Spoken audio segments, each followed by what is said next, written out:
Yeah. Yo. SJS in the building.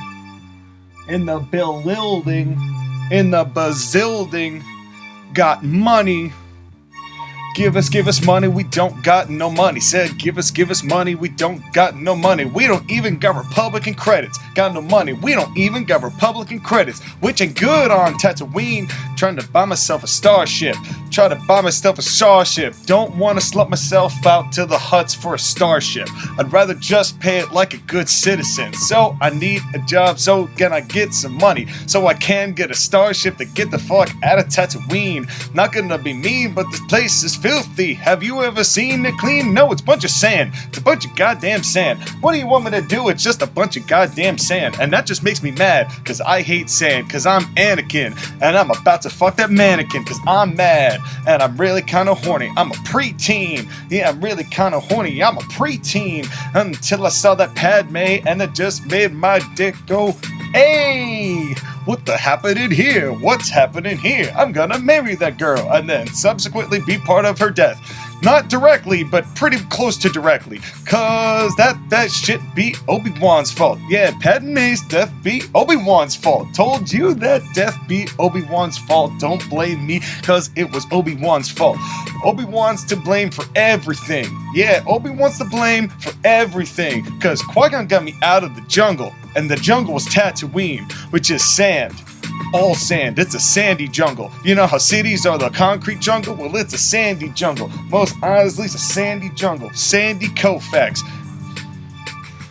Apparently, inherently, you're wearing these Jedi robes because you know that your dope flow flows. Yeah. Ignite my lightsaber, take out Kiadi Mundi, then Ayla Sakura, so I can secure a place in this empire. And I'm gonna eat this apple. It's an Empire apple. This is the only apples that we're ever allowed to eat in the Empire, are Empire apples. And I really like Gala, but I really wish I had another apple. I really wish I had another apple. Give me a Macintosh on the Granny Smith. I don't even have a granny. I'm just Granny Smith. Because I was a slave, so all I know was my mom, and there was no dad, except my dad was Darth Plagueis. Really mad. You hate to see it. You hate to see it. You hate to see it. You hate to see all of it. And then when you see all of it, you're like, whoa, what's all of this? I'm mad. And I'm Anakin fucking a panicking.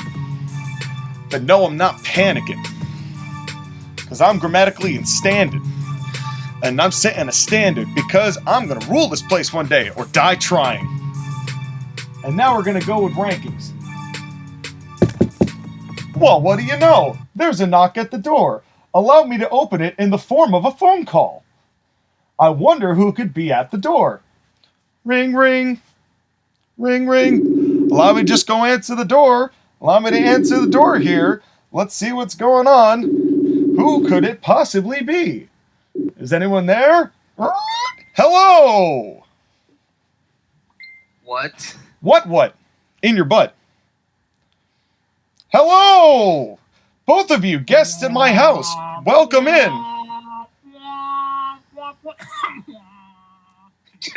That's right. That was such a fail, Joshua. That's your name is what's that, Clark?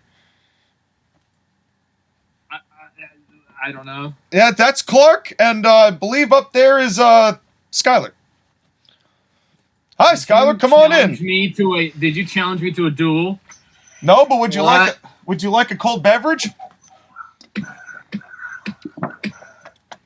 Can I sell you? Today's gonna be insanity, isn't it? Can I sell you some death sticks? No, I want to go home and rethink my life. Yeah, well, but you just got here, and what are we doing here?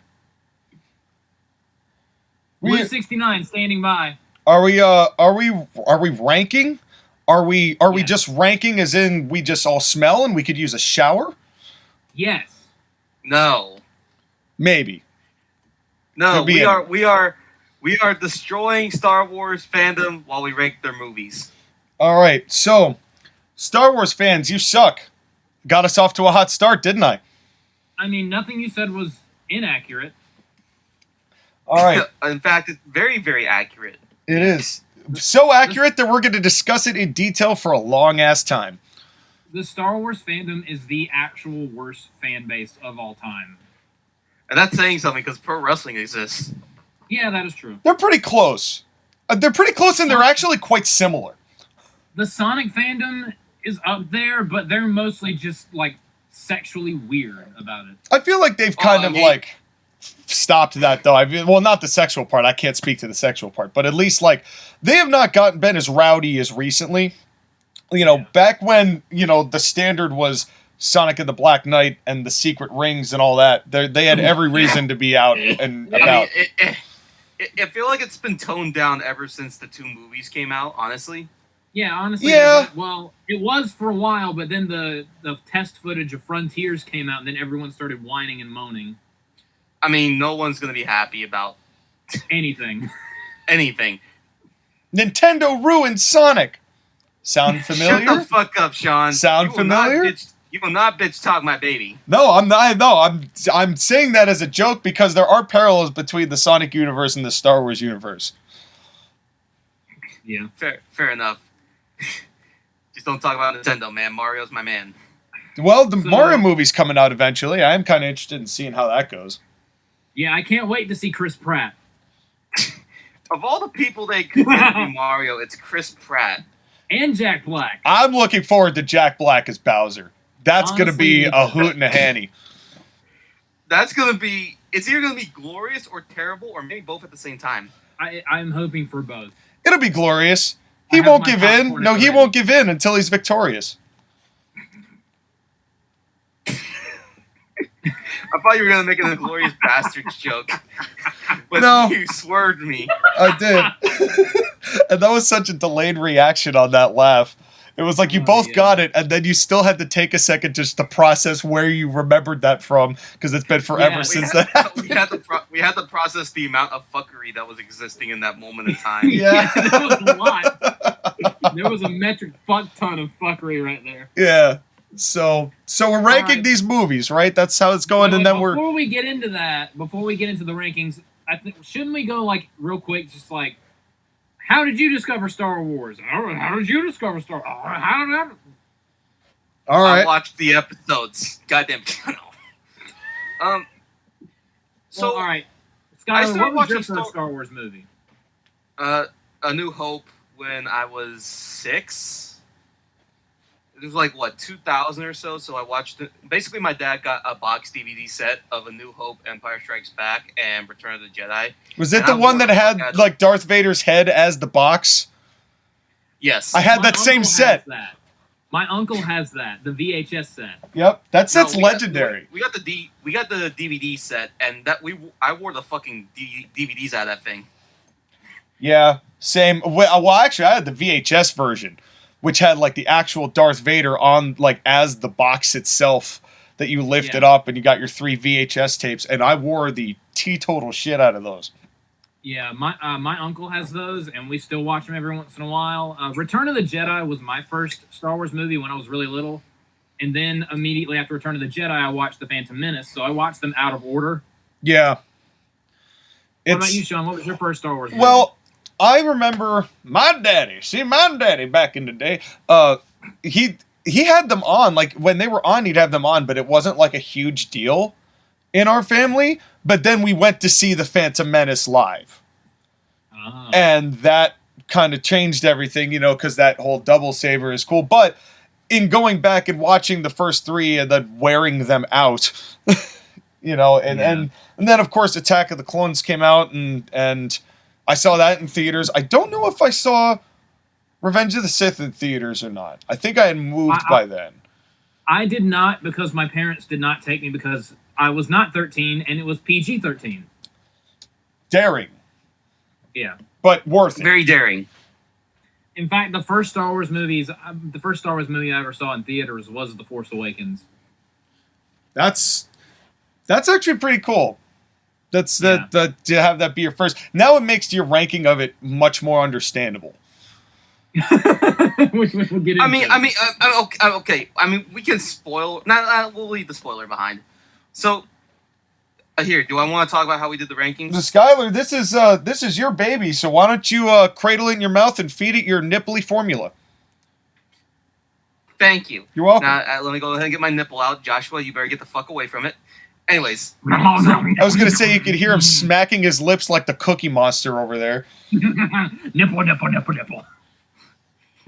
N is for nipple. That's good enough for him. Wow. This is going to go off the rails. Anyway, so what we Is did gonna was go. Is going to go off the rails. As in not has already gone.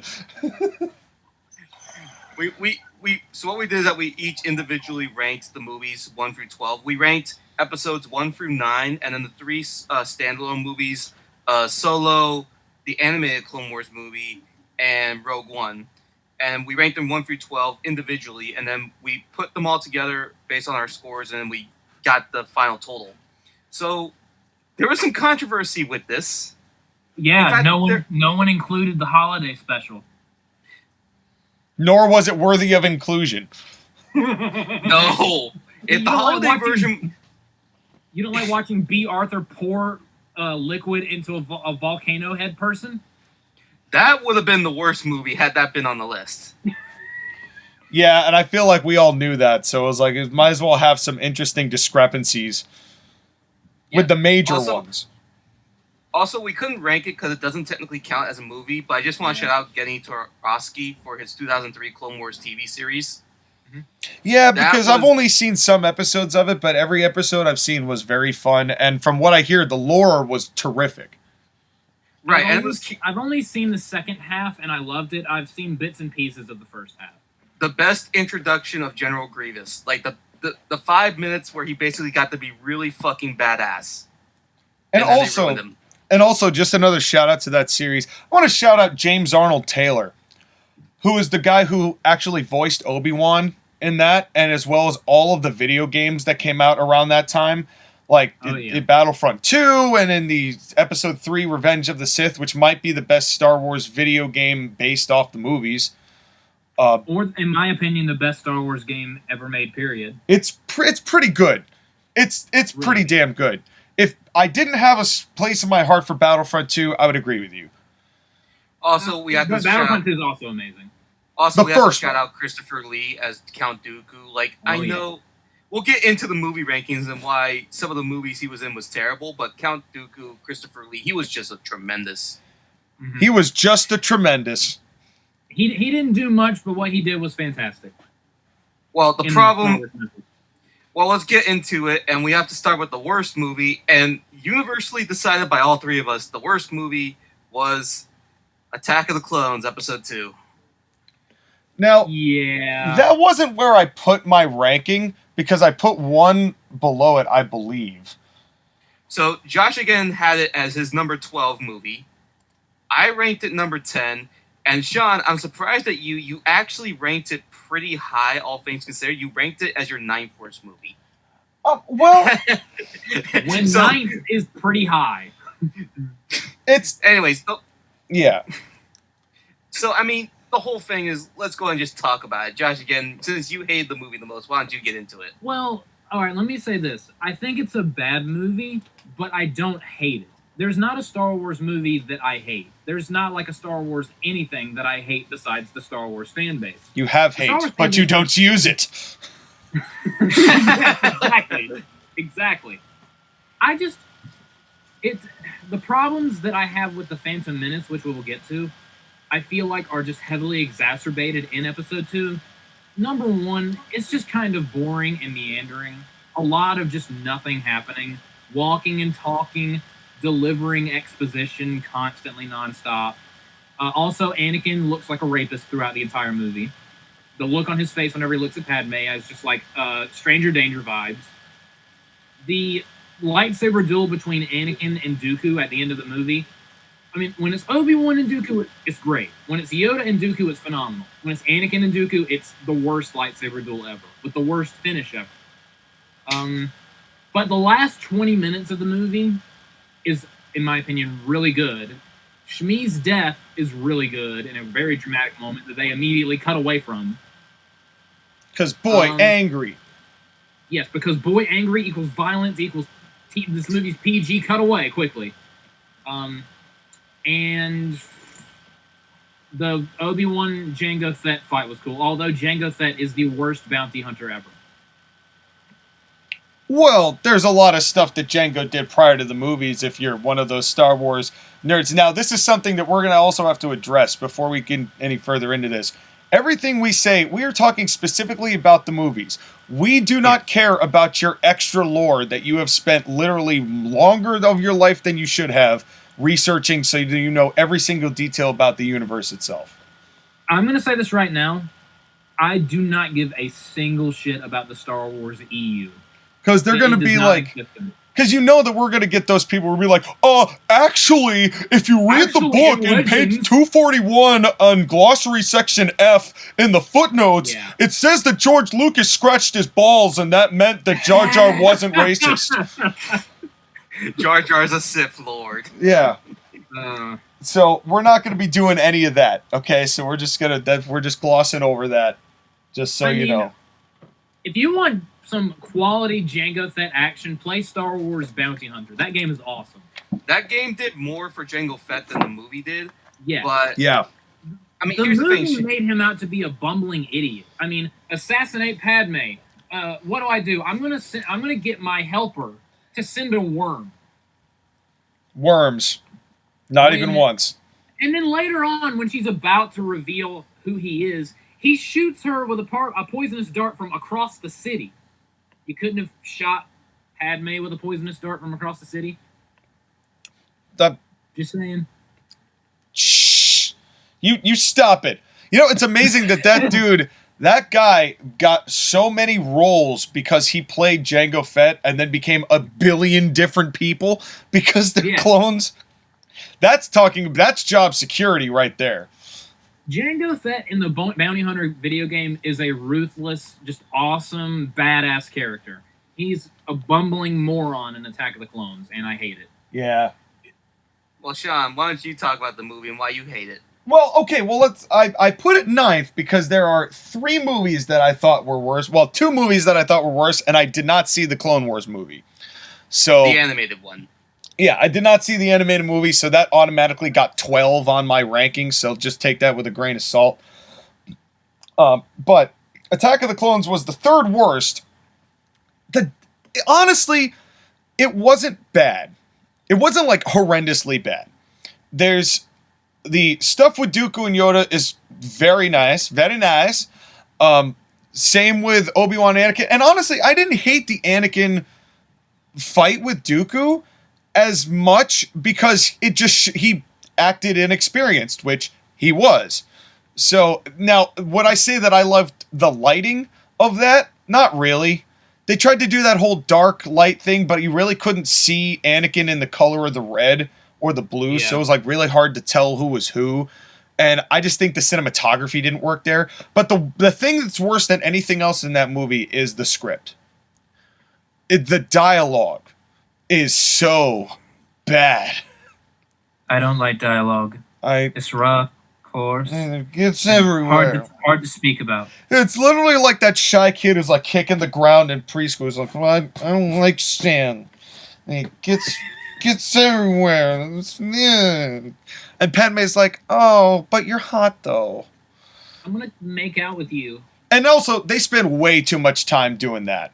That's, I think, also a big part of the problem, is that they spend way too much time on the romance and not enough on actually, like, developing better parts of the story. Right. When it comes to this movie and where I had it ranked, because I had it ranked the 10th worst movie, my thing with this is that there's a good movie here. Like, here's the thing. The whole exploration part about who's trying to kill Padme, Obi-Wan searches for the bounty hunter parts of the movie, it's good. I love the chance whenever I get to see Obi-Wan Kenobi played by Ewan McGregor. Ewan McGregor is the best thing in the prequels. Yep, and we'll talk more about him later on in other movies. Yes. Of course, the thing with this movie is that every single part with Hayden Christensen and who's the girl that played Amy? I can't remember. Natalie Portman. Natalie Portman. Wow. Star Wars talk. Let's see how much we remember. Yes. Because we're just 3 old men talking about the good times. The problem with Natalie Portman is that basically her character has to like the weird emo goth kid, and Hayden Christensen is a really inexperienced actor at this point playing the weird emo goth kid. And it's just every single dialogue thing with them is soap opera level terrible. Yeah. It distracts from everything that's good about the movie with the part about Obi-Wan investigating the bounty hunter, finding the clones, dueling Jango Fett on Kamino, and then trying to capture him on Geonosis.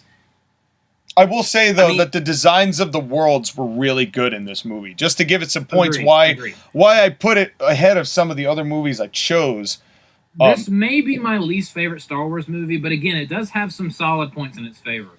The prequels always had very good CGI. I mean, granted, it was in the early 2000s, and it still holds up pretty well, all things considered. True. Like, you can watch it today, and the CGI is very good for the time, and compared to some movies today, it's even better. Yeah, like I love the look of all the creatures. Like the Acklay was one of my favorite creations. So cool. I'm like, that's pretty dope. Right, you can fight those in battle, and you can fight those in Battlefront too, and they're the most annoying pieces of garbage in that game. You get hit by one claw, dead. Yes. You're a Jedi, one claw, dead. And even if you put in the God mode code, which is like you just move the joystick in a certain direction with the buttons, even if you're invincible, they get you. You will not be able to move. Yeah. Because they keep trampling you. Plus, the other thing to Attack of the Clones specifically is that this is the first time we get to see Yoda fighting, and that was awesome. Yes, that was awesome. Yeah, his power, him just absorbing Dooku's lightning and throwing lightning back at, that was awesome. I love that. But that went on too long, because they did the force thing with the force push, and then another force push, and then another force push.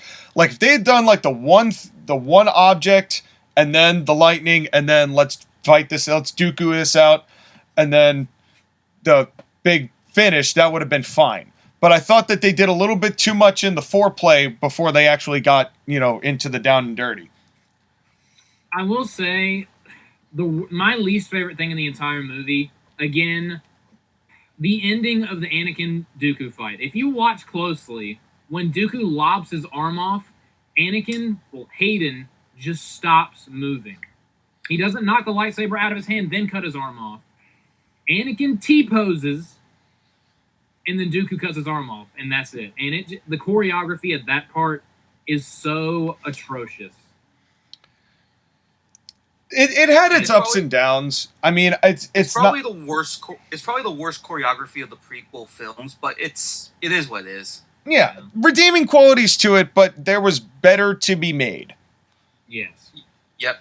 Now we're gonna move on, and surprisingly, we're gonna get to the controversy right now. There was a tie. Ties exist? Yes, ties do exist. TIE fighters. We have a tie. I don't wear them, but we have a tie. Rise of Skywalker, Episode 9, and the animated Clone Wars movie both tied for number 10.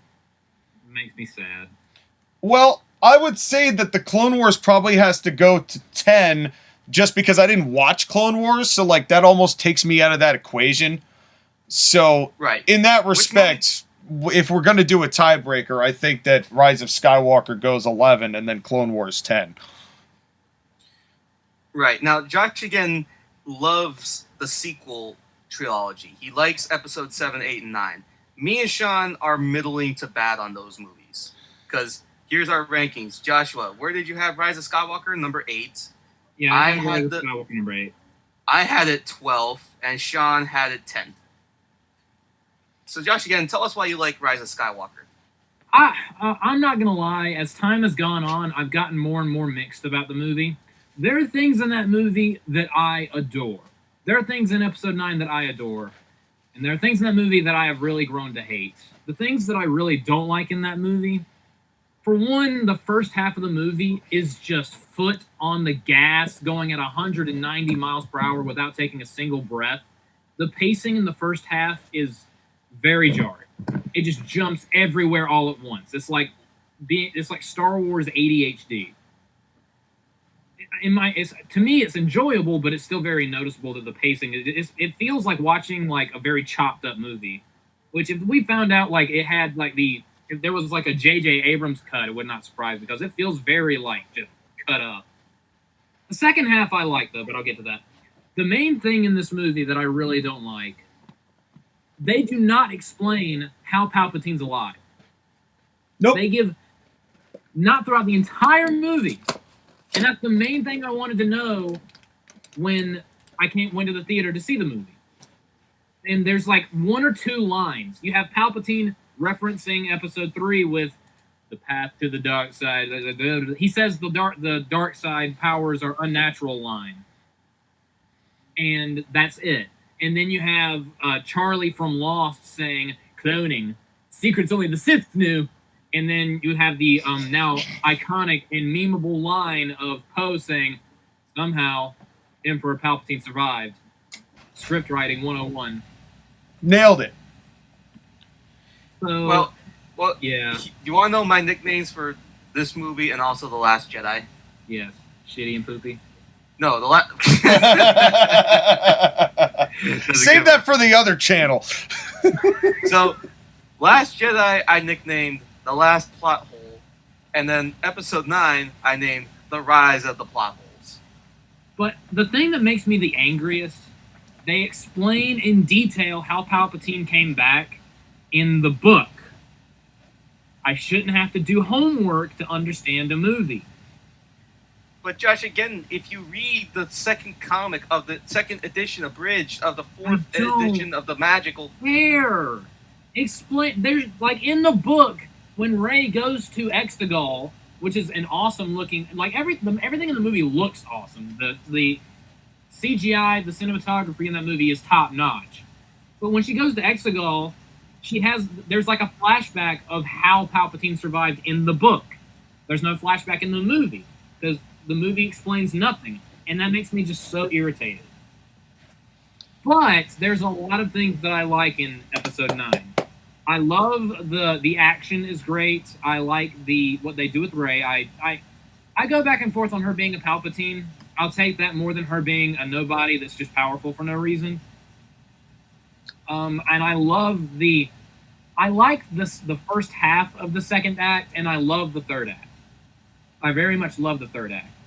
And the scene with Kylo Ren and Han Solo, every time I watch it, it almost brings me to tears because I just love that scene. Well, So, I'm very mixed on that movie. I still like it. I used to love it, but now I don't really love it that much anymore. I'm just kind of like, eh. Yeah. Sky, why don't you go next? Because I went second the last time. And this is your least favorite movie, so... And I can completely shit on this movie because I actually think this is a terrible movie. Fans? Go on. Getting in charge of the direction of the movie and making a fanfic. That's what Rise of Skywalker is. Because Rise of Skywalker is a bunch of Star Wars fan fiction that is put together into one of the worst movies ever, saved by its giant production value. Palpatine comes back for no fucking reason.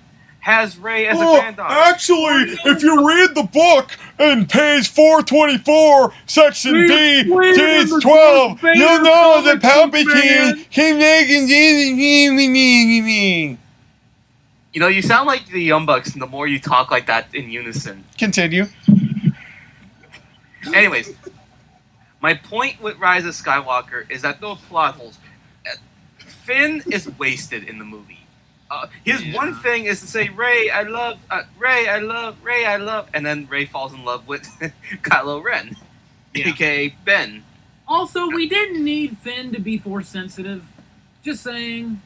It didn't add anything to the movie. It was just, and also he's Force sensitive for some reason. Again, the whole thing of we have to do all the fan fiction shit so that way we can get the fan geeks in there to say, "Oh, my movie's come to life." It's just the action is cool, the CGI is cool for the most part. There are a couple places where it's kind of but the writing is terrible. General Hux turning out to be a spy and then getting shot the next scene we see him.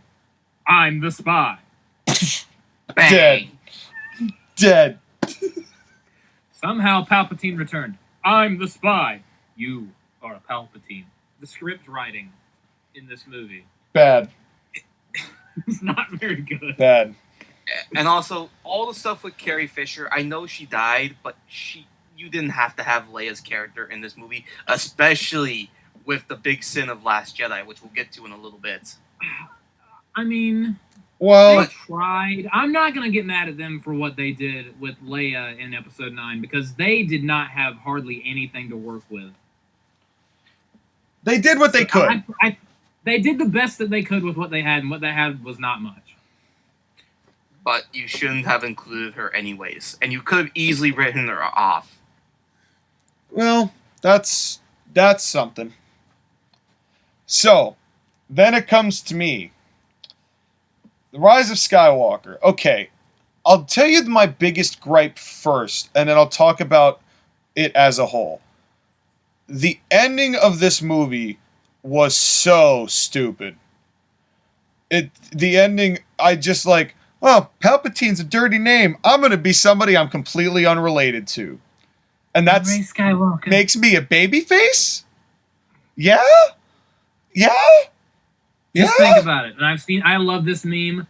Palpatine's line took over the Skywalkers and is now using the Skywalker name. But here's the thing. The bad guy won in the end. But here are my rest of my problems with this movie. The Last Jedi set up a lot of things that they could have paid off and didn't with this movie. Because the Last Jedi made a bunch of people mad, and now we have to make them and everyone else happy all at the same time. Well, that was my big problem, is this more felt like, oh no, let's just undo some stuff and kind of clean up our mistakes, rather than just saying, fuck it, we've come this far, might as well just go balls to the wall with this I'm Disney stuff. And some of this stuff just didn't make any sense. First of all, who did Palpy fuck? Okay, so... Or actually, he learned how to do the clone generation thing like they made Anakin with Darth Plagueis, if you ever heard the story, and he ended up having to do it, and then Rey got made. Sean, the actual explanation is his son is actually a clone that had no powers, that was decided, I'm a good guy now, and I'm going to have a girl. And Palpatine's like, that's technically my granddaughter now, I guess. Okay, can I just say something real quickly? Again, not explained in the movie. Can I just ask a question? Yeah. Do you think a Sith Lord could get pussy? Hell yeah, power's sexy, man. I mean, you could use the Force to trick someone into having sex with you. I mean, if you can't do that, but you may not even need to. Excuse for a Sith Lord. You may not even need to. The first time I saw Kylo Ren's lightsaber, I wanted to give him my pussy. You drop. Okay, no. You drop down on you're walking through Coruscant, and it's just like, hey, I hear you lead the Galactic Senate. Is the Senate as big as it says it is? I am the Senate. Your lightsaber's red. See? Does the blade match the drapes? See? There you go. There you go. We are worse than the Star Wars fandom. Yeah, no, we're adding logic to this, which is not good. It makes no sense for him to have a clone that has no powers and is also like, I'm a good guy. It just didn't make any sense for that. Although I will say one of my favorite scenes is when Rey shoots the lightning out of her hand and blows up Chewie, and everyone in the theater's like, oh, shit! Yes, that actually got me. But then they were like, actually, Chewie's alive, like one scene later. Yeah, because Disney. Disney can't kill anybody unless they're already dead. Can you imagine if they actually went through with it and Chewie died? That would have added some weight to the movie. It would have added some weight to the movie. I might have been a little more intrigued by it, but... Yeah. But anyway, so then, it's just that this was not the payoff to all the setup. You know, if you're going to set all that stuff up, you can't just be like, oh no, my bad, and oh no, my bad, the movie. That's what this was. And it just... Yes. It didn't pay anything off. I don't think the CGI was enough. I think the whole thing, I'm all the Sith and I'm all the Jedi, was stupid. Because it didn't make... They could have, instead of just voices, had, a bunch of Force ghosts in the background, and you see them giving Rey power. Yeah. That would have been cool. With all the old actors, that would have been cool, instead of just their voices. And I will say this, too. Disney went way overboard with the deco fade. I'm sorry. I turned good. I'm emo boy. I love you. I disappear. What an ending. Oh, man, that's the love story we wanted. Boy, that was just bad. I did like the scene on the Death Star, the broken Death Star. That was cool. Yeah, agreed. I love that part. Although the knife showing the exact location of where they're supposed to go is a little, like, to say that's contrived is like saying water is sometimes damp. Yeah, it's like it had its moments, but like for the most part, definitely had moments. For the most part, it was just a disappointment. I kind of left it going, well, that didn't really answer any of the questions I had. I mean, I thought that there was, we'll talk about Last Jedi in a little bit, but The Last Jedi had some things that they set up where if they had gone another direction with it, they could have made a really good third movie. But instead, we got the oops, my bad movie, and it just fell completely flat. And this movie, again, this was directed by J.J. Abrams. There's a script for the Colin Trevorrow one, because he was supposed to, Colin Trevorrow, Colin Trevorrow. It must have been a shitty movie. Yeah. But there's a script floating around about his original episode 9, which would have been called Duel of the Fates, where there's no Palpatine, Rey gets a double-bladed lightsaber, and the ending is completely different. I haven't read that yet, but I've heard a few things about it. I mean, part of me kind of wishes we got that movie. I'm okay with what we got. It could have been better, but, it is what it is. Yeah. I feel like because of what happened with Last Jedi, Rise of Skywalker got a bad deal, but it's almost like they did Last Jedi and then decided, you know what, we're going to double down with Rise of Skywalker. So that's where it ended up being. See, it's funny because I feel like they did the exact opposite. I feel like they folded with a lot of stuff with Last Jedi and just tried to start over. And I think that's why it also felt disjointed. It's like, I think Disney doubled down on the We're Disney part of it, but I don't think that necessarily they followed through on things and doubled down on Last Jedi in ways that would have continuity-wise might have made more sense. Yeah. Right. Anyways, we'll go ahead and move past that one. Now, you did not watch the animated Clone Wars movie, Sean. So you're going to go ahead and take a powder for 5 minutes. I'm going to go smoke some Triscuits. I thought you were going to say he was going to go smoke some powder. No, that's dangerous. Anyways, so Joshua, you had it ranked 11th. I had it ranked 7th. Damn. I put it up pretty high. I think it's better than Attack of the Clones, but again, there's not a Star Wars movie that I hate. There's not a Star Wars movie that I think is just absurdly terrible. This one, my biggest problem with it is it feels like 4 episodes of the Clone Wars stapled together, because that's exactly what it is. Because the story is, they had 4 episodes of the Clone Wars finished, and they were going to we're going to make this a TV show. And George Lucas comes in and says, this should really just be a movie. And they're like, I don't know if that's a good idea, George. And George Lucas is like, I'm George Lucas. Do it. Do it now. So they did it, and it just felt very... It should have been 4 episodes to start the Clone Wars TV show. I don't know why he wanted it to be a movie. I guess the further the scope and the reach of the Clone Wars that was about to start, I just felt like it was a bad move in retrospect. It is. Now, the animated Clone Wars movie was started by director Dave Filoni, and it introduced a lot of it. Basically, the reason why they wanted to make it a movie was that they wanted to have a big introduction to the widest possible audience before they turned it into the TV show, so they could get people to watch the movie and say, hey, there's going to be a TV show with all this exact stuff that's going on in the TV show. For me, the Clone Wars animated TV show is one of the best contributions to Star Wars lore. And let me go ahead and say this tangent before I move on to my thing, right? Yeah. It helped introduce a lot of characters to the canon that became iconic in many ways and have continued to contribute to the series. Obviously, Ahsoka Tano being the biggest one. Clone Captain Rex.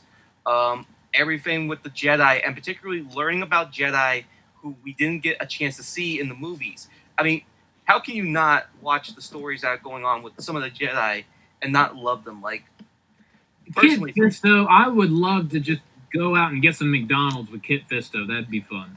Right, Kit Fisto, Ayla Secura. We got to see a lot of stuff with Kia Mundi. We got to see General Luminara. We got to see a lot of things. We got to learn more about the Sith. We got to learn more about everything.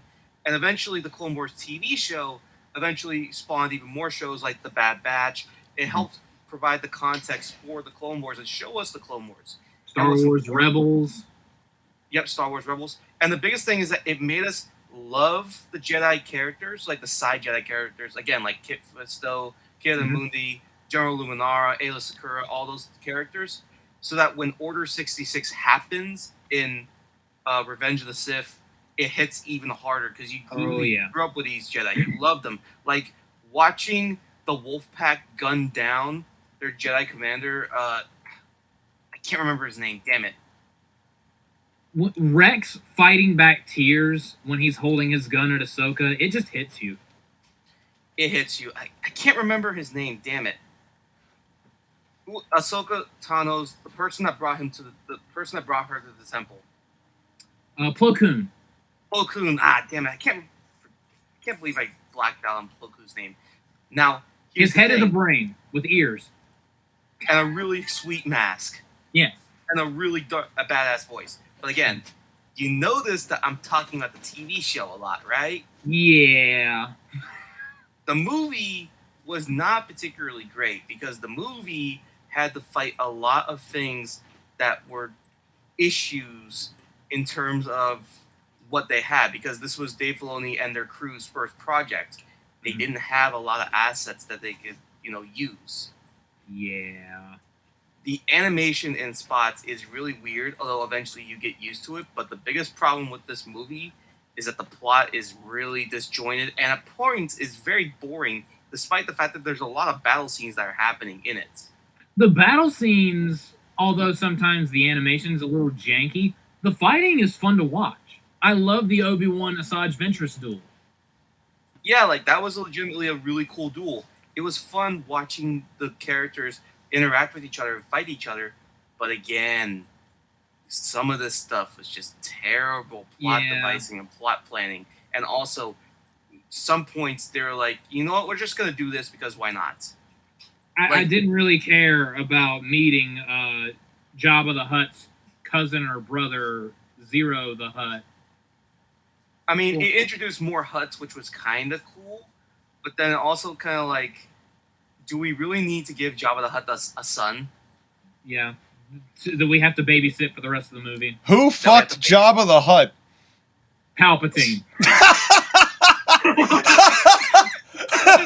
Behold, Slug Sith Lord. Palpatine, what you want, yes. So wait, does that make Rey the granddaughter of Palpatine and Jabba the Hutt? Yes. Absolutely. Because it never was explained if Jabba the Hutt was a male or female, so... Androgynous. Listen. Who are you? Rey. Rey who? Rey the Hutt. Oh shit, right this way. Bring her to the palace. Yeah. Sit down, we're all yours now. Oh, dope. Oh, God. Oh, word? Anyway. So. I got nothing to top that. But yeah, I mean, the Clone Wars animated movie was okay, but it has a place, and it's at the bottom of our list. If you watch the Clone... Sean, have you seen the animated Clone Wars show? I've seen a few episodes. Okay. I haven't seen it all the way through, I but... recommend, but the first couple seasons, the episodes are out of chronological order. Well, that's the seasons I saw, because it was all like, here's one here, and here's one there, and here's one there, and here's one there. Right. You actually have to look up online the actual chronological order of the show to watch it in chronological order, which kind of sucks. But once you get past season 2's like middle, and they start doing more self-contained stories or arcs, especially when they get to the later seasons, it gets really cool. Like you get to see the Mandalorians, you get to see Darth Maul come back, you get to see all that wonderful stuff about the galaxy we didn't get to see before. Yep. Spider Darth Maul is the most awesome. I do love that. I do love that design, and that was one of the episodes I saw. Was one with him in it. Oh yeah, it's a great design. And then we get to see Darth Maul and his cousin. We get to see his brother Savage Opress. Savage Opress and Darth Maul versus Emperor Palpatine. Yes. And that's a fight where Palpatine basically was like, I'm going to play with you guys, but you all know you're fucked in the end anyway, so... That's You were my Palpy. friend, but now you are a rival. Thanks a lot, Sheev. She's been good. So what's next? What's next? So the next movie on our ranking is Last Jedi. Oh. At what, number 9? At number 9. All right. Well, may I start? Of course. Okay, this was I put this at number 8 on mine, and I think I was the highest ranked of the three of us for this movie. Were you actually? I think so. Where No. did I put it? No. No, I wasn't. put it at 7. Joshua had it 7. No, I wasn't. I had it 11th, and you had it. 8th. Why would you have it 8th? I'm glad you asked, Sky. Let me tell you. No. Oh God. So, here's me. the thing. I saw this movie in theaters twice. Not on purpose, but I wanted to watch it with my ma, and I wanted to watch it with my da. And I did. And I was hoping that the second time I would enjoy it more than I did the first time. I kinda did. And Question mark? here's the thing. This is the equivalent, for you wrestling fans out there, this is the equivalent of a WWE Monday Night Raw in Star Wars movie form. It was some good stuff in lots of places, but there was so much long meandering and filler and stuff that wasn't necessary. This movie was way too long. It took forever for them to finally get to the point half of the time. And I remember sitting in the theater going, man, we're spending a lot of time talking about Luke being bitchy. And God, we're spending a long time snapping our fingers in the thing that they did in Empire Strikes Back, but with mirrors.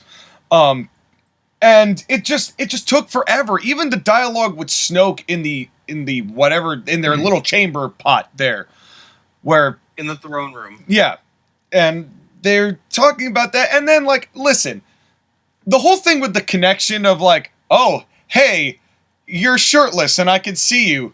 Hey, I am shirtless and I can see you. And again, Ben Swallow they just is hot. did that far too many times. And their whole justification for it was Snoke doing that to them. And then this is part of the reason why I didn't like The Rise of Skywalker. It never happened again after this movie. It did happen in Rise of Skywalker. Once. And that was it. Once or twice. And but they barely mentioned, it was not nearly as big of a thing then in Rise of Skywalker as it was here, but that was the core of the movie. And the thing is there were certain little details that if you noticed it was fine. I personally thought, I was talking about with Last Jedi before with Rise of Skywalker, I personally thought that after Snow, and by the way, I don't think I have to say spoilers here, but spoilers? I mean, this whole podcast is a spoiler. Yeah. When Snoke dies, and then they finish this out, and they all get moody and whatnot, because he's going to go still be evil, and she saved everybody, and they have that connection again. When they said that Snoke was the one that caused it. Where I thought they were going with that was that Snoke himself was somebody else and wasn't dead. I thought that the fact that Snoke was a cop-out was one of the lamest pieces of garbage that Disney just tried to backtrack from. Snoke was interesting as a heel. And he could have been more interesting if he had not actually died, and then we could have gotten more of an explanation instead of bringing Palpatine back. And then if you wanted to go through the Palpatine stuff, you could. But I didn't feel like killing Snoke and then not having Snoke be anything having to do with the third movie kind of took the edge off of the whole point. Why are you killing your main villain that quick?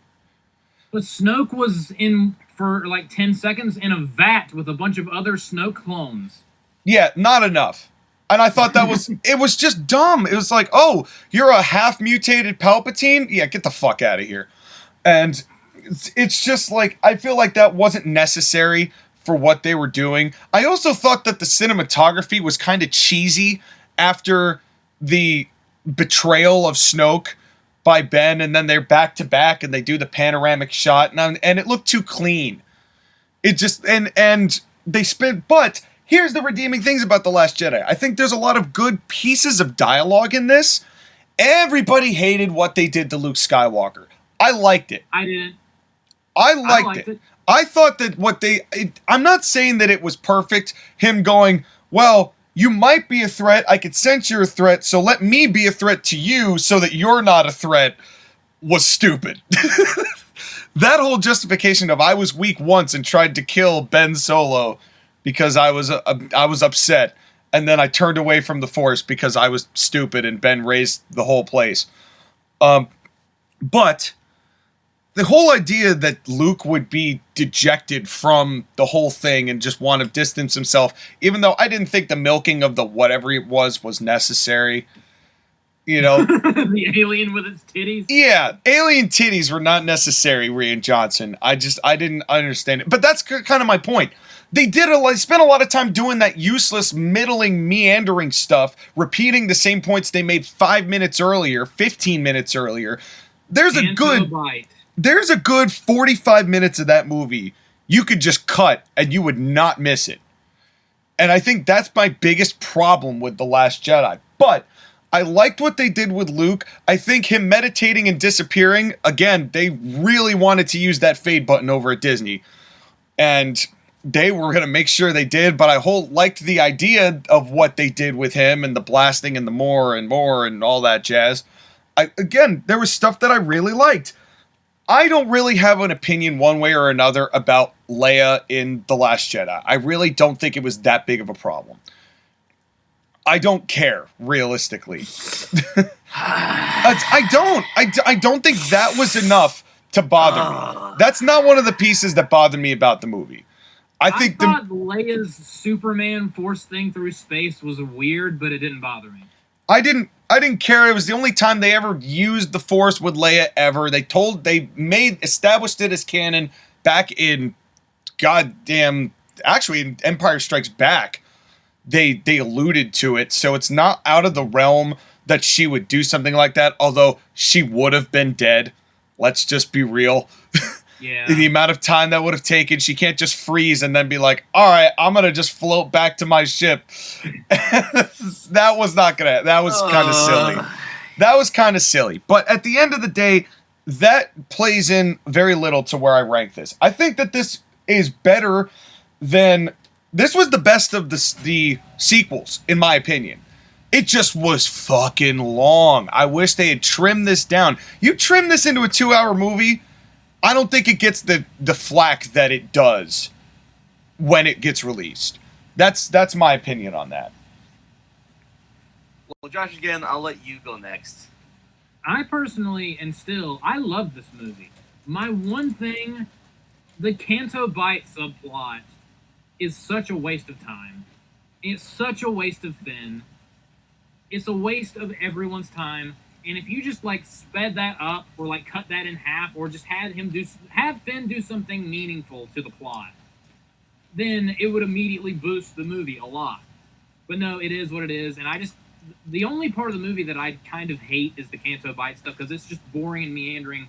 And by the time they get to the point, which is them trying to figure out how to get rid of their hyperspace tracking thing or whatever, it turns out they don't even need to do it because Holdo does the hyperspace through the ship, so that whole entire subplot was meaningless. So, just kind of stupid. That also doesn't make any sense because that would have destroyed both ships. But let's not get into that detail. That part actually didn't bother me because I thought it was cool.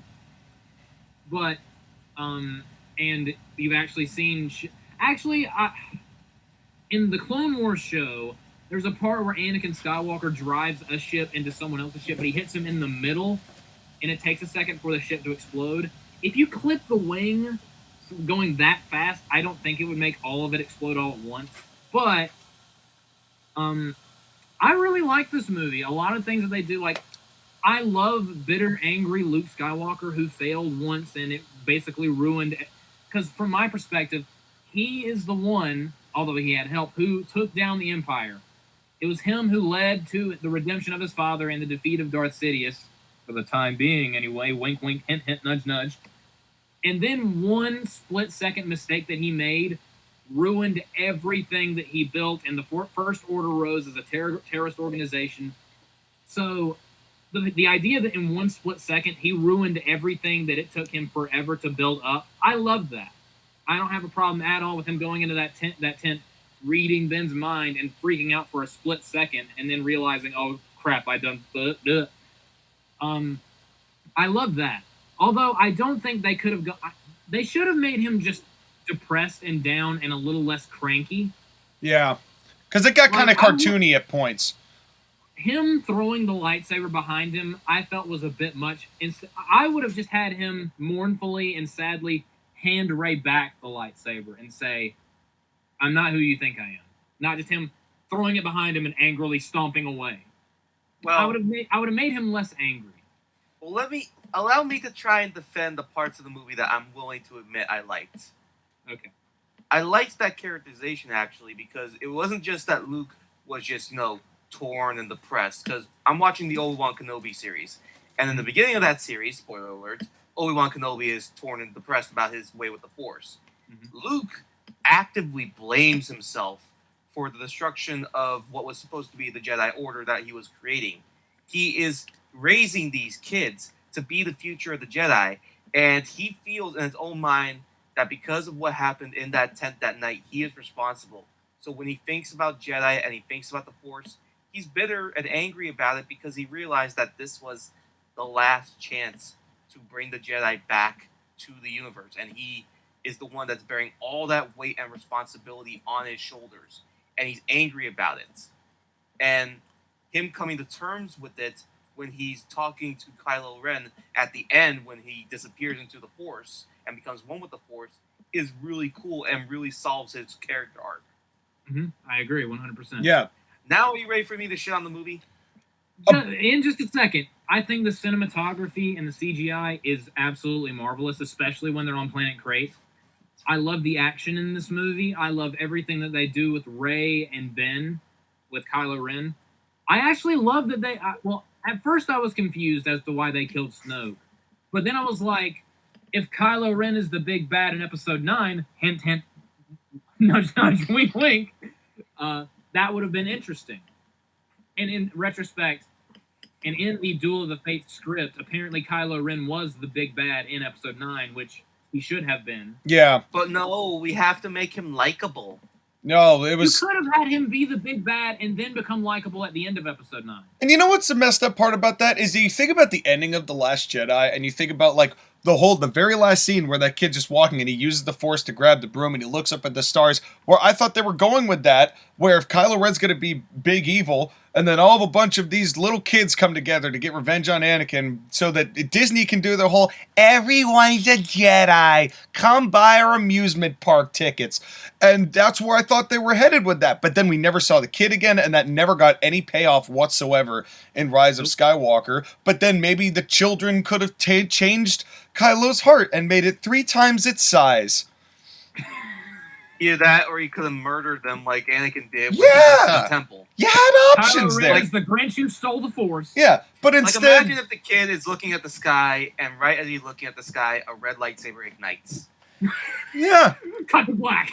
See? Cut the black. You have options like that. That's why I didn't hate Last Jedi. Out of nowhere, a lightsaber appears out of nowhere, cut to black, lightsaber slash, Wilhelm scream. Yeah. So that's okay. Now you can tear this apart. I just thought I'd mention the ending real quick. Go ahead, Sky. Luke Skywalker is the only person that gets any sort of real meaningful character development in this movie. Every other character is wasted and used for nothing but shame. Poe is just there to be there and sometimes do something cool, but not really. Finn is completely ruined. He's a coward and he's a baby. And then one time he finally gets the courage and he almost dies because of it. In a meaningless scene that doesn't really matter anything, and has a useless subplot involving the casino world and finding the hacker. And don't even get me started on the romantic interest he has, which is not interesting whatsoever. Rose? It's such a waste of time. As much as I love Kelly Marie as Rose, that subplot of Finn having a side piece was useless. Well... It should have been Rey and Finn. That's what they teased. That was part of the problem, I think, too, with this. Is every movie they subsequently decided we're not going to pay off things we set up. Yep, and this is the movie that started it specifically. Rey gets almost no character development. Like, Rey is super, super powerful in the Force, and it's never explained why she's super, super powerful. Like, this is supposed to be the movie that, like, Luke trains her, and he barely trains her at all in anything. And Kylo Ren, Adam Driver, I love him, but it's just like, he's angry, angsty, emo, Sith Lord. Jesus, God, something. Yeah. Accurate. I'm angry at my parents. I hate my mom. I hate my dad. Fuck you. Fuck you. I'm going to be in the Sith. Cry me a fucking river. I love Kylo Ren, so... Because you are basically Kylo Ren if you think about it. Yes. Minus the hair. I got a haircut, so... If you were able to grow your hair out like Adam Driver, you could have been Kylo Ren. Yes, absolutely. That means you wouldn't murder babies in the Jedi Temple. God. Yeah. But the biggest problem with this movie is the meandering, the plot holes, the bullshit. Leia never knows how to use the Force. And suddenly, when she is in the vacuum of space, she uses the Force to save herself in a completely arbitrary and bullshit way when her character could have been written off to give Kylo Ren more development. But no, we're going to have Leia use the Force and pay off something that was brought up in the original movies that was never actually used. True. Admiral Akbar died in that scene, but Leia gets to live because she has the Force. Correct. It was a trap. Again, I'm going to say the famous words of Han Solo. That's not how the Force works. It's not how it works at all. But Disney. But Disney makes a lot of money despite themselves. This is basically the Saudi Arabian WWE show of fucking Star Wars movies. Yeah, it just took too long. It was just too long of a movie. If they cut out the Canto Bite stuff and made Luke a little bit less angry and gave Finn something meaningful to do, I still love this movie as it is, but I would like it more. Right. Again, the action was cool. The cinematography was cool. The CGI was always cool. I actually really loved that scene with the ship going into hyperspace and destroying the other ship. Like, That was a scene that we'd never seen before. And, like, it explains now why they try to do holomaps and why in The New Hope, when Luke was like, just go into hyperspace. And Han's like, no, I can't go into hyperspace. If I go into hyperspace and I don't plan the coordinates right, I could run into another ship or a star or a planet. You want to die? I don't want to die. That'd end your trip real quick, wouldn't it? Yeah. Exactly. Anyways, now we got past episode 8. We're going to move on to the next movie, Solo. Speaking of Han. That's right. Ranked number 9. Now, Joshua, you had it ranked 9th. I had it ranked 9th. And Sean had it ranked 6th. Why are you guys hating on this movie? Okay, I don't hate any of the Star Wars movie. I just,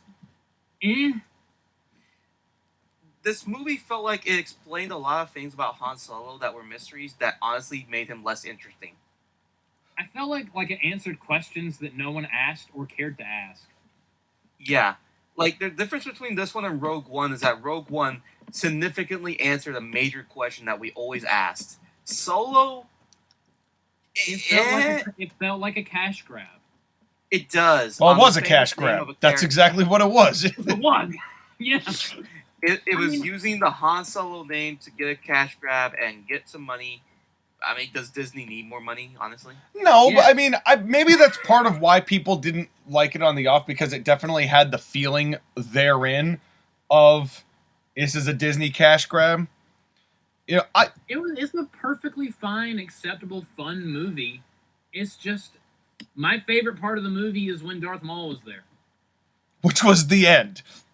Yes, for 10 the seconds. literal end. I could understand that. I personally, the reason why this is higher up than a lot of the other ones is I thought that there was... Disney recently said that they made a mistake when they recast Solo. And I don't think that's necessarily true. I think that he did a admirable enough a job as did Danny Glover. I loved him as Lando. Yeah, I me mean, too. I loved the whole concept of let's talk about how he got the Falcon and let's, how do you describe what the Kessel Run is, seeing how Kessel is a unit of distance and not time, or parsec, rather. But they did the same, but still. How he met Right. Chewie. How did Han Solo meet Chewie? Yeah, I mean, I liked all of that. I think that they added, again, with the knowledge that this is a Disney cash grab, I feel like they did answer questions that maybe no one was asking for, but it was a welcome addition to just adding depth to a character that we wouldn't ever see again actually be played. So, so that's maybe the only reason why it doesn't hold up as well, with the exception of Dead Han Solo in Rise of Skywalker. But to me, of all of the Star Wars biopics, or biopics, if for those of you who like that kind of flavor of that word, I don't think this was the first one they did of all of these biopics, and I don't think they did a bad job with it. I think they did fine. I thought the action was good. The dialogue was not necessarily the greatest. I don't know if I love his girlfriend just like betraying him and joining this dark group of shenanigans. Was this the one where Dawn. Is this the one where the Knights of Ren were there? No, that was the sequel trilogy. No, that was Rise of Skywalker. Oh. That's another thing about Rise of Skywalker. In episode 7 and episode 8, the Knights of Ren are scary. In episode 9, they do nothing but die. They're a bunch of losers. No, they but look cool and die. But they had those junk people that looked kind of like the Knights of Ren, but with a lot less budget. And that was a part of the movie that happened. It wasn't necessarily the tug on your heartstrings type of movie as much as it was, let's just take a look into this character and see what we can get out of him that maybe you wanted to add to before. But Sky, to your point, that might have made him less interesting as a character going forward. I mean, again, the movie's not awful, and I would go as far as to say it's a good movie. It's decent. It's just, the biggest thing going against it is I don't really see a reason for it other than money. Right. What? Well, the other thing too that was going against it was that Rogue One came out in 2016, and Solo came out 2 years later. And Rogue One, well, we'll talk about it in a bit, but Rogue One was a little bit of a success story. Yeah, Rogue One was much better. I'm not saying that it wasn't. But that's the thing, is that Rogue One... Hold on, let me continue. Continue. But again, Rogue One was such a great movie, and it was a success story, and it made a lot of money for Disney, and they wanted to do more of these standalone movies. And when Solo came out, it couldn't meet Rogue One's expectations, and it wasn't a box office success, because the budget for the movie was $300 million, and they barely covered it with a box office of $400 million. Yeah. Plus, this was year 4 of every year now a Star Wars movie, and everyone knew that the next year would be Episode 9. And honestly, I think people were starting to get a little tired of it. People were talking about Star Wars fatigue, and honestly, I personally didn't feel it with any of the other movies except this one. But you knew it was going to happen. Yeah. Well, I think everyone, once Disney bought Star Wars, knew that was going to happen.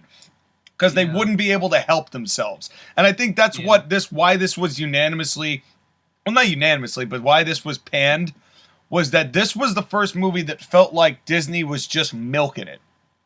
Mm-hmm. Like Luke was milking that titty in Episode 8. Exactly.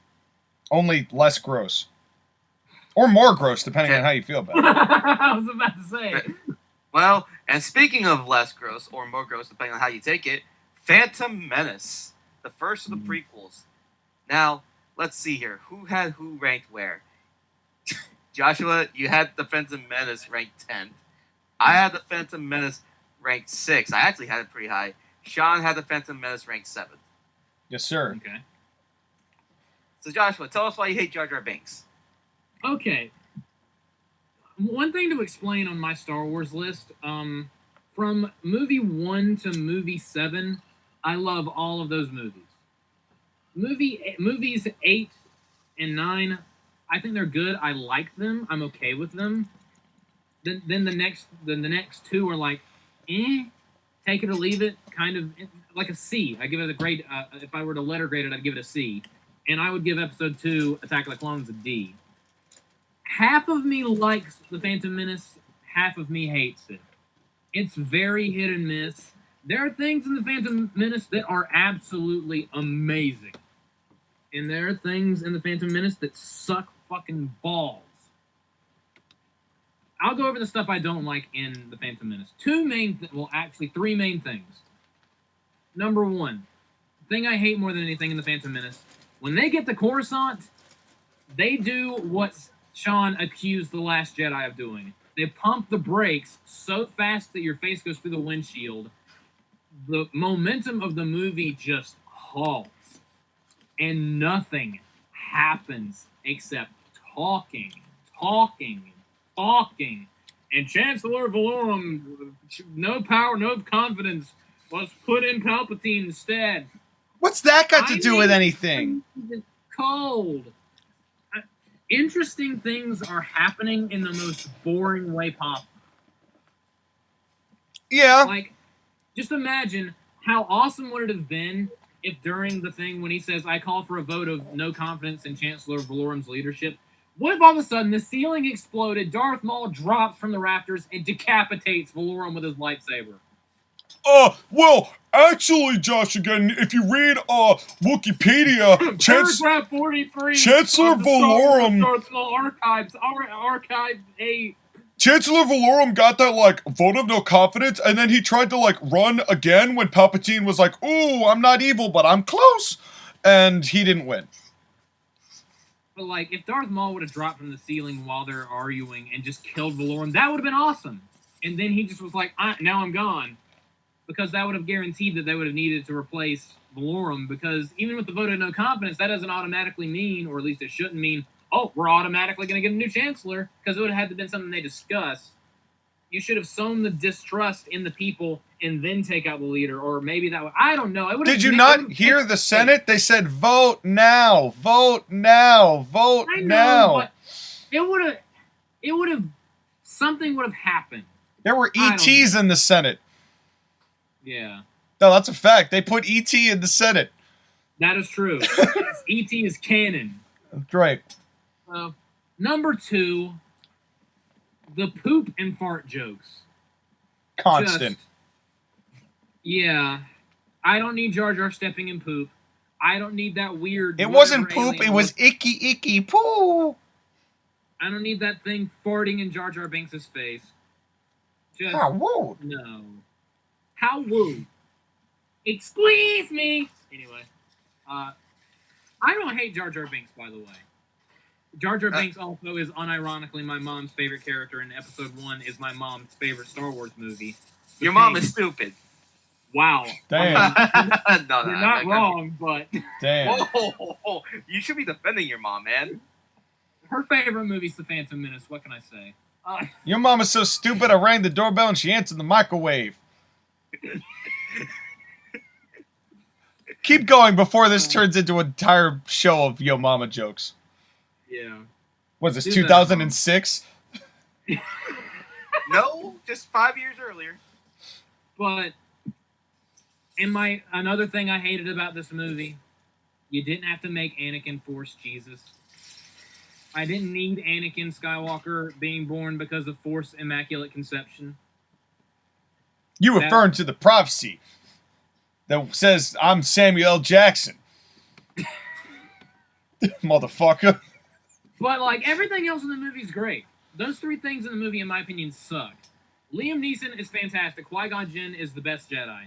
The action is great. The pod race, although, if you watch the pod race, every single shot in the movie is a camera pan from left to right, and you will never be able to unsee that ever again. Correct. It gets redundant after a while. It's kind of nauseating.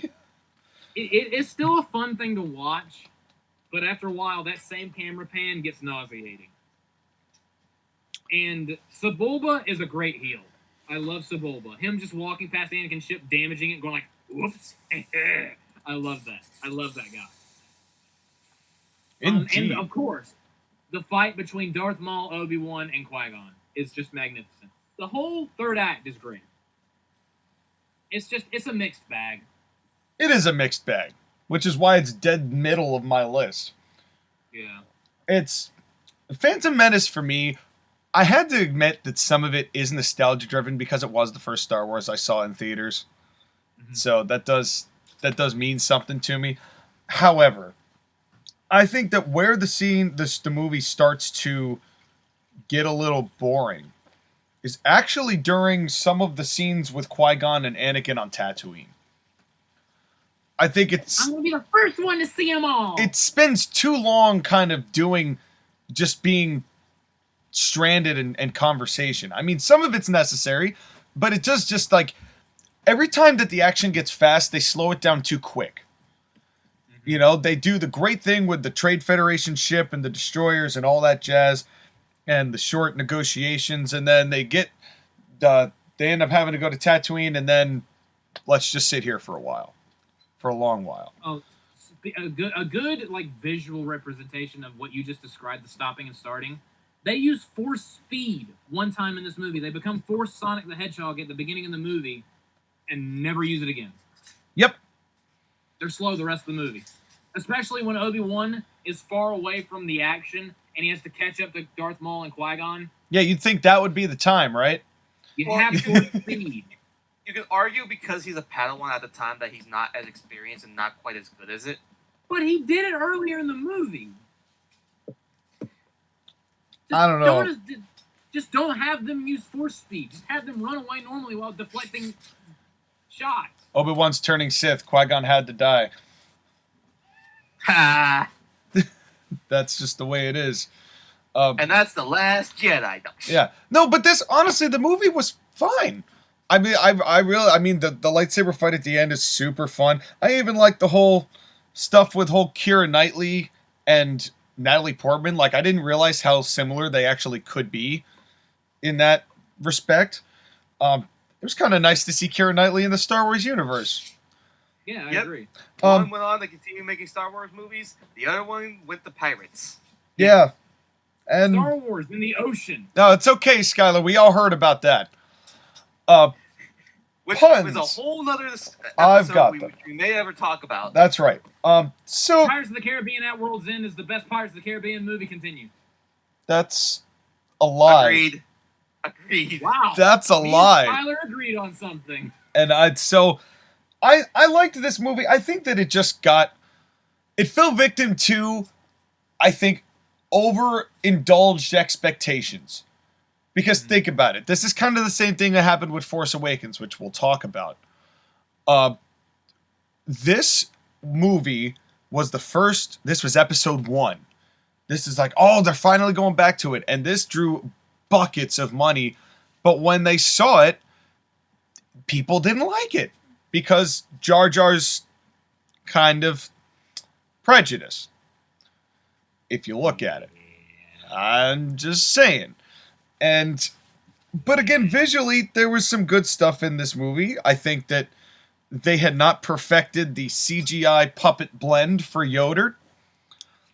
Oh my god. The puppet of Yoda is the most hideous thing. Yeah. In the re-release where they put in the digital Yoda from episodes 2 and 3 looks so much better. Yeah, but the first time, not good. Bar. Again, they were working with limitations that they had at the time, so Yeah. I don't blame them. Any Samuel L. Jackson is good Samuel L. Jackson. So that's always a Even highlight. though he was only there to talk. Doesn't matter. It set up him being badass in the next 2 movies. So I don't have a major issue with any of this. It's just that it had times where I think it fell flat, and it was fine for what it was, but it wasn't what the people wanted, so people started shitting on it, and then people started to go into it expecting it to be bad or trying to find things wrong with it. Yeah. I mean, Phantom Menace is a perfectly acceptable middle-of-the-road movie, which is basically what it was in our rankings, because we said, it's not bad, it's not terrible, although there are things that are problems, but there are issues there that, had they tweaked them, would have made this movie higher. Again, I completely agree with you, Sean. When they get to Tatooine, except for the pod race scene, all the stuff with Qui-Gon and Anakin, especially midichlorians, like... Midichlorians do not bother me. it's not necessarily the fact that it's that they set up midichlorians and then never used it for the other two movies. They brought it up once in episode 3. Yeah, they brought it up one time, but they set something up that they spent a little bit of time with that they could have done something else that just Yeah. Yeah, it slowed way down. This was a very stop and start movie. You guys said it was when they got to Tatooine. I actually like the Tatooine stuff, except for the poo-poo and fart jokes. But again, that's another real problem. Again, is down on the break is when they get to Coruscant. That's when I'm like, oh my god, this is the cure for insomnia. But again, you're also right, Joshua. That whole scene of we're going to do the Senate stuff and the political stuff. If you are not a fan of political stuff, that scene is a grinder. Oh god! Imagine being 9 and watching that. Like, I was better if they were. It would have been better. Again, so, it would have been better. I don't want to hear nothing about it. Again, you're right. It would have been better if they would have broken up the tension by having Darth Maul come in, kill Chancellor Valorum, and then the Senate declare that. Should have been named Chancellor Valium. Valium. That was putting me to street, boy. Like when she says vote of no confidence, have a lot of people in there just disagree and say, no, we like Valorum. Like, because he's already won over Padme. He's already won over Queen Amidala. Then have Darth Maul drop in and decapitate Valorum. And like, oh my god! Something must happen. Right, but again, the biggest problem with the movie, again, is Jar Jar being basically there for pooping and farting jokes, and basically being the comedy relief for a movie that didn't really need comedy relief.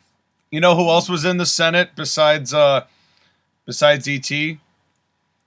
Angelo Dawkins and Montez Ford, because there's a lot of shitty and poopy in this movie.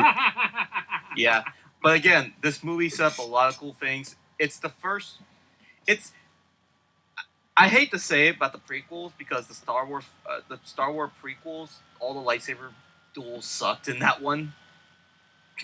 This is the first one where they go high speed, high action. Darth Maul's double saber is awesome. Oh my god, it's the coolest weapon. No one who watches that movie for the first time can watch that without their jaw hitting the floor. Yeah. Right, and watching him fight two Jedi in a very different way because of the way that amazing. Yep. Again, it just speaks badass. Darth Maul. The only sad part is that he doesn't really talk in that movie, and thankfully in Clone Wars we get more of that. But the point being is that there was good stuff in it. John Williams again is the greatest of music. Like, this was the first movie besides the original trilogy where the music really picked up. Like, that music that they play when they're Duel of Fates is the greatest OST for a song in theater ever written. And they only used it 3 times. I'm partial to Battle of the Heroes, but yes, Duel of the Fates. It's a pick your own. Like, both of them are really good. Yeah. Yeah. But Duel of Fates is one of the best songs that they ever made. Again, it's a middle-of-the-road Star Wars movie, but it's not anything against it. It's just, it could have been better, but what they had was still pretty good. Indeed. Mm-hmm. Now, let's move on to the next movie, Force Awakens. Now, let's go ahead and get to our rankings. Joshua had Force Awakens as his second movie. Yep. I had it as the 8th movie. Sean had Force Awakens as the 11th movie in his ranking. So we got high, medium, and low. Yeah. May I go first since I'm in the middle of the road? Yeah, you go. Sorry, that was really funny. For Justin Giddens and I at the same time. He's like, yeah. And I'm like, yeah. That's our opinion of this movie. Yeah. It just made me laugh. Continue, Sky. I can feel the 1,000-yard stare off of that. Yeah. Here's the thing: is that Revenge of the Sith came out in 2005, and Force Awakens came out in 2015. So 10 years later, we get this movie. We had the Clone Wars animated stuff and the TV show in between, but this was the first movie that was made under Disney's banner. And the whole thing is that we were all excited for Force Awakens to come out, and Force Awakens is a good movie. There's good stuff in it. It's just the hardest part for me when it comes to Force Awakens is that basically it takes the plot for A New Hope and basically replace the Death Star plans with where is Luke Skywalker's coordinates, and it's the same movie.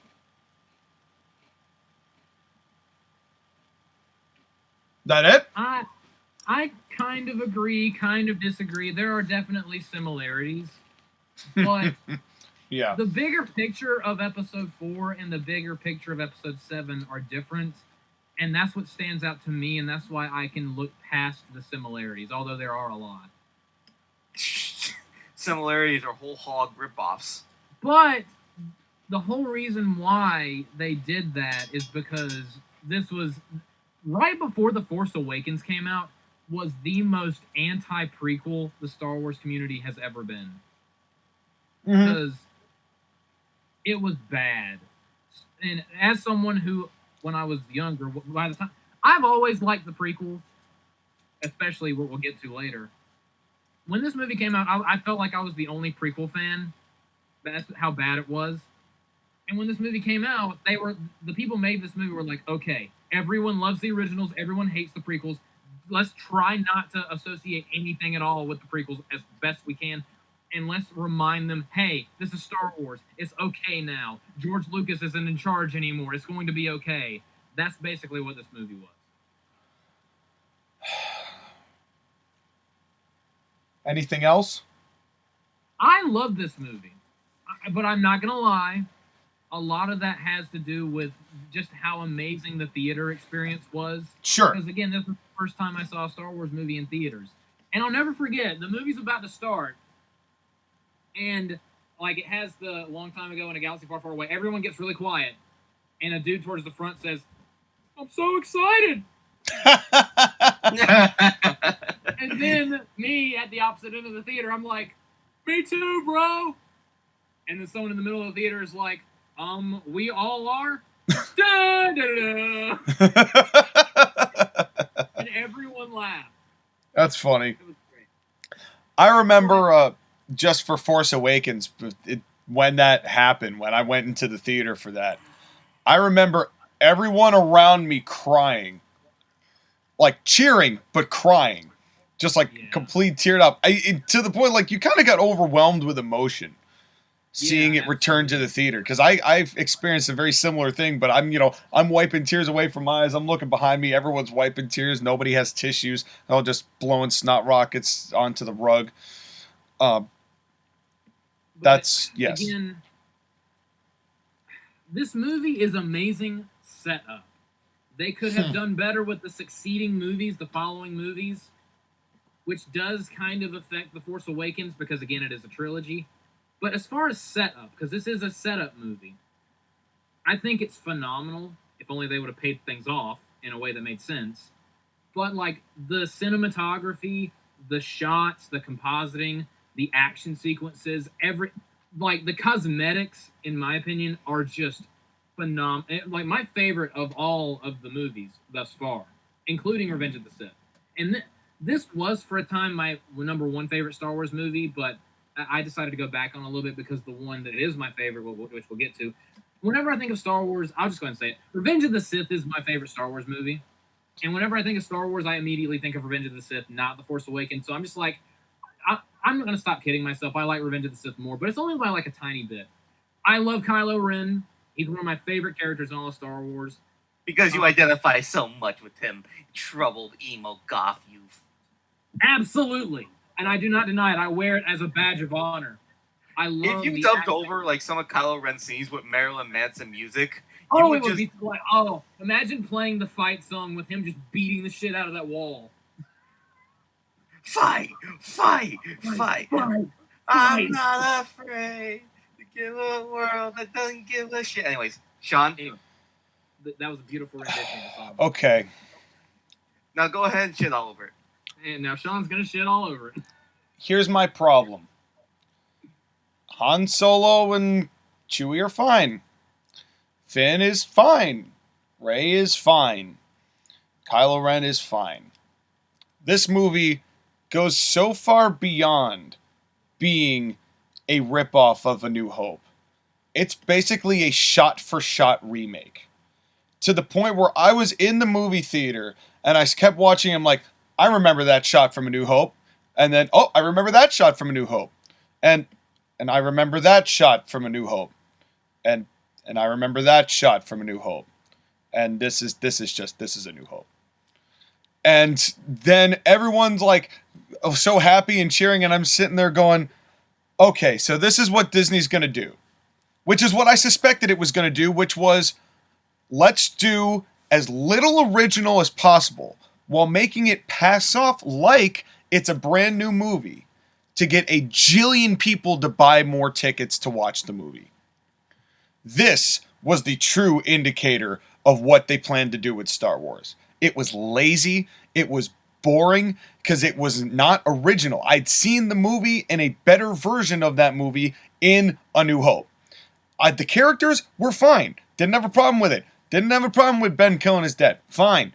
I liked the fact that they tried to do some stuff and set some things up. But I was so put off by the unoriginality that's why Last Jedi I didn't hate, because Last Jedi at the very least was trying new shit.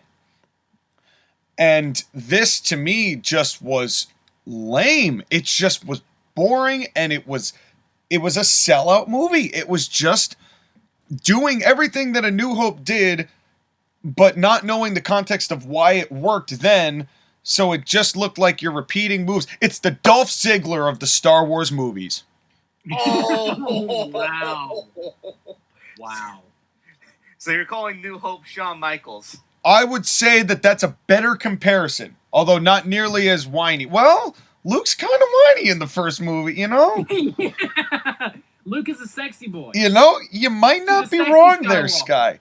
You might not be wrong. But the point stands. I'm just a sexy boy. Sexy boy. Yeah. I'm not your boy toy. Boy toy. So, anyways. My toy's my lightsaber. That's... Does it have Get two... out of here, you ignorant slut. Do your balls stick out the side like the lightsaber does? Because that sounds like it would hurt. Yeah. Anyway. It's like the Kylo Ren lightsaber, except my little 2 mini blades are just my balls. Yeah, pain. Anyway. Yeah. So... They glow red. Yeah. They glow Kylo red. And... Oh, God. But I agree with you, Sean. That's the thing that took me back. Like, as much as I was enjoying the new characters, the freshness of everything that was going on, the new CG, every other scene or piece of line dialogue was from A New Hope. To the point where when Finn and Rey meet Han Solo and Chewbacca, and Han Solo starts referencing all the things that happened in A New Hope, you could have watched A New Hope in the time that he was looking at them. It didn't do it for me. It just didn't do it for me. And it was the movie that I wanted to believe in the most. And it ended up being the one that I enjoyed the least, because it was the least original of the three. At least to the Rise of Skywalker's credit, they tried to be original. Even though they brought back Palpatine and they did the end of it. You know what? That's why Last Jedi was the best. At least they tried different stuff. Right, because what happened was that A Force Awakens basically was A New Hope, and there are parts of Empire Strikes Back that exist in Last Jedi. That's why when Rise of Skywalker happened, and it wasn't Return of the Jedi, basically. It was Return of the Palpatine. It just, yeah. So that's my opinion on it. Was it a poorly made movie? No, it was just an already made movie. Yeah. So anyways, now we're going to go to the next movie, Rogue One. I think universally all of us liked Rogue One. Like Joshua, you had it 6th. I had Rogue One 5th. Sean had Rogue One 6th. So it's in the middle, but Rogue One is a very good movie. It's very, very good. Agreed. Sean? It answers the question we've always had. Why does the Death Star even have a thermal port that when you shoot something into it, it explodes? Now we know that the engineer who made it, his family got killed and he held a grudge. And maybe you shouldn't have the guy who makes your thing, you know. Yeah. Yeah. Yeah, Make you it know. go boom. Make big ball go boom. It's just, I like this movie. I thought that this movie was really, I think it captured a lot of the spirit of Star Wars while adding certain things. Felicity, Felicity Jones. yeah, she wasn't that great of an actress. Felicity Jones. I didn't really care The for girl her. that was in Austin Powers. I've never seen Austin Powers. Yeah, she wasn't. Well, that's we're gonna talk later about that. But that's But I didn't really care for her in the movie. I didn't think she herself was that good, but everybody around her was great. I thought that the ad of the droid, what was his name, K2? K2SO. Yeah, I loved K2. I loved that, and like the whole story behind him, and like that heroic death that he had. And then the blind guy who had he wasn't necessarily force sensitive, but he still was a little force sensitive. Yeah, he was. I loved him. I loved the character depth that he had. The talk about the crystals, and how the lightsabers are made. I really liked all of that.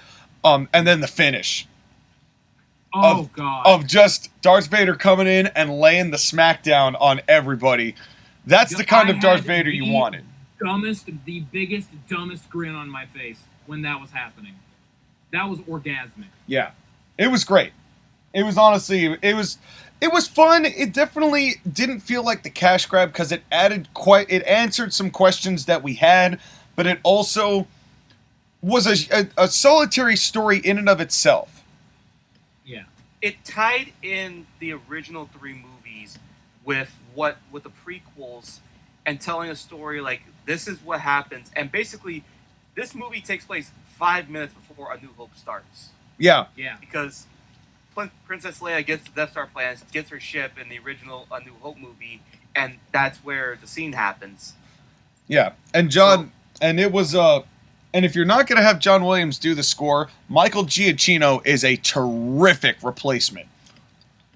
Because he's terrific. Absolutely. He actually did the music for Lost, which I think is one of the best TV soundtracks ever. Directed by J.J. Abrams, the director of Force Awakens and The Rise of Skywalker. Continue. Okay, we're moving on because I'm not talking about J.J. Abrams anymore. Anyway, we're going to move on because, again, there's not much to say about... As we get higher up, there's not much to say other than this is great or this is wonderful. Yeah, it's true. Agreed. Next movie is actually another tie and more controversy. Empire Strikes Back and A New Hope tied for 3rd.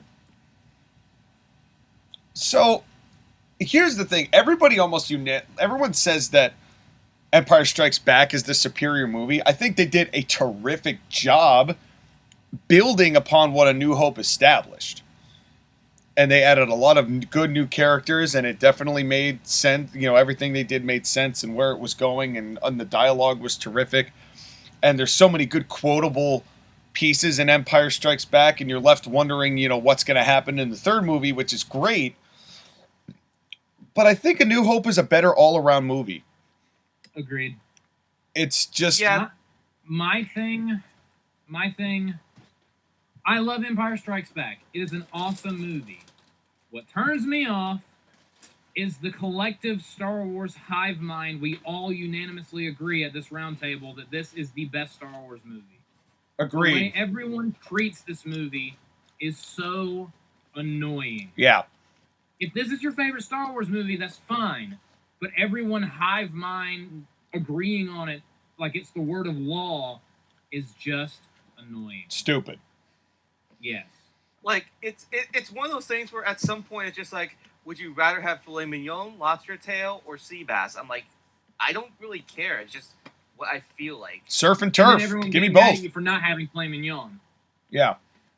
And it's the Spider-Man 2 of the Star Wars movies. Everyone hive mind agrees. Spider-Man 2 is the best Spider-Man movie. The bowing up and down. Yeah. I mean it is, but continue. I don't agree.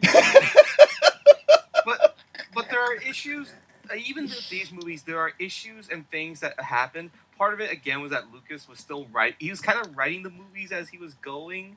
So there's a little bit that, like the whole thing about, Luke's father being a traitor and then, actually being a Sith Lord, but he was a Jedi first. That was established in New Hope and then becomes Empire Strikes Back and revealed in Return of the Jedi. It's just... My favorite plot line in Star Wars is incest.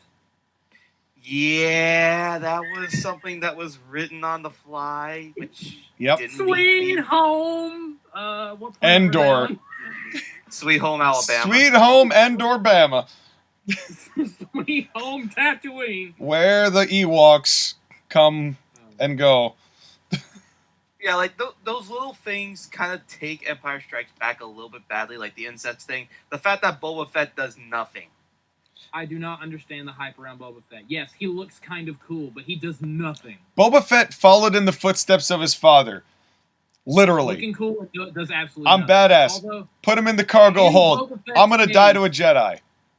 This has been a In Boba story. Fett's case, at least he didn't do anything stupid like hire someone else to send worms. At least he wasn't that stupid. And he was first. Yeah.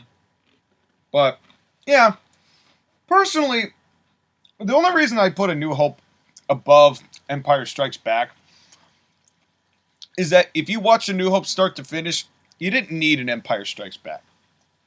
Yeah, if you it's- watch The A New Empire Hope Strikes is its Back, own you need to self-contained know what story. happened in A New Hope in order to appreciate it. Yeah.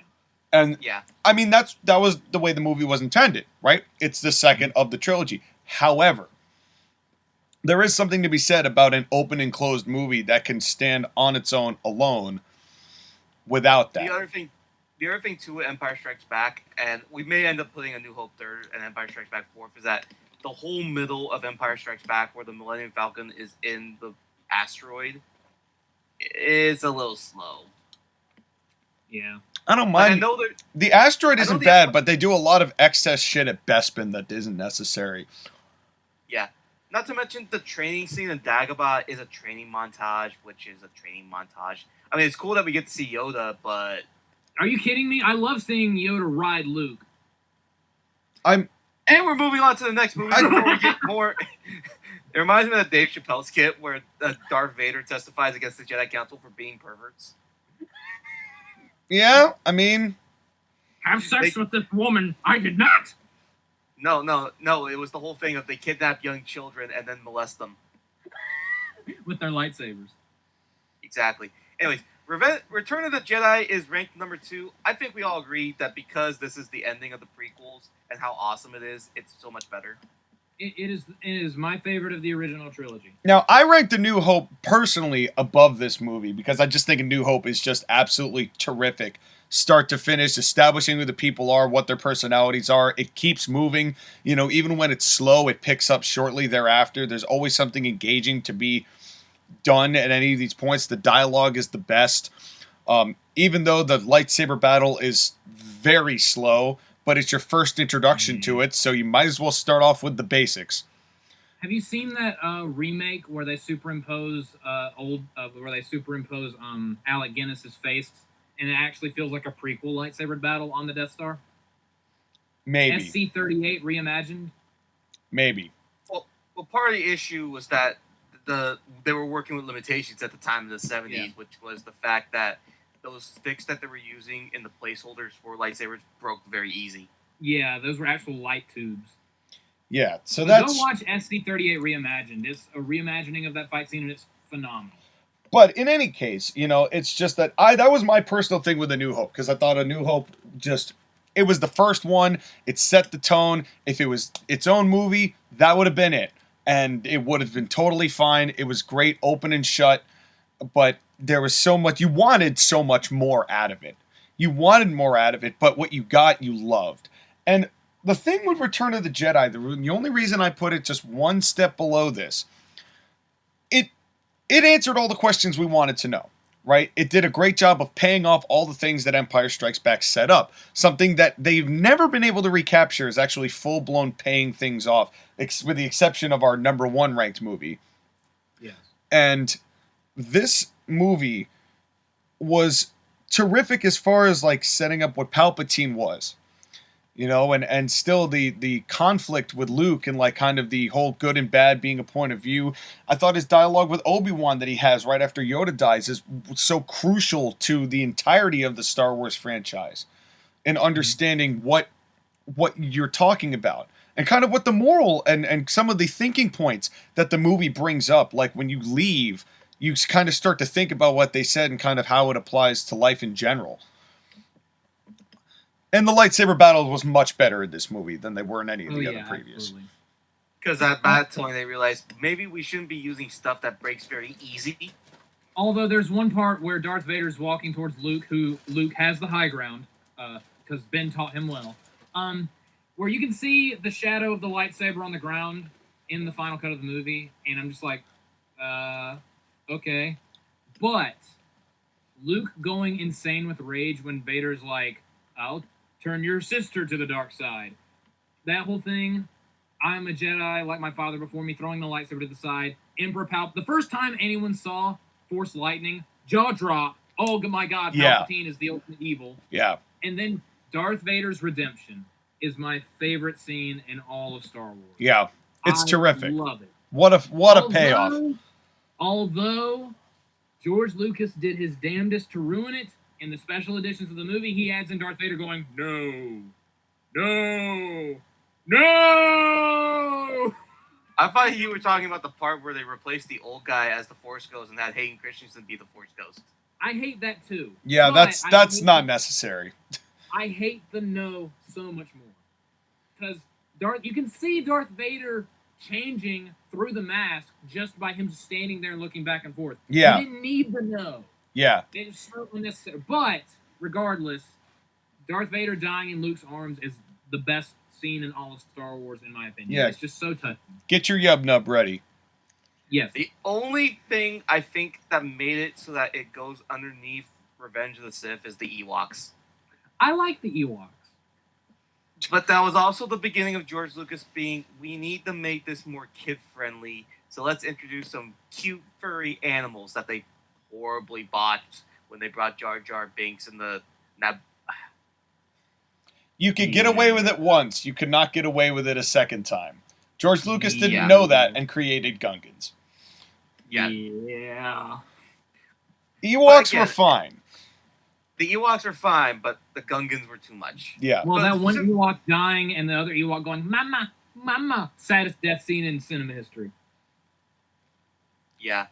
So, hate to see it. Hate to see it. Yeah.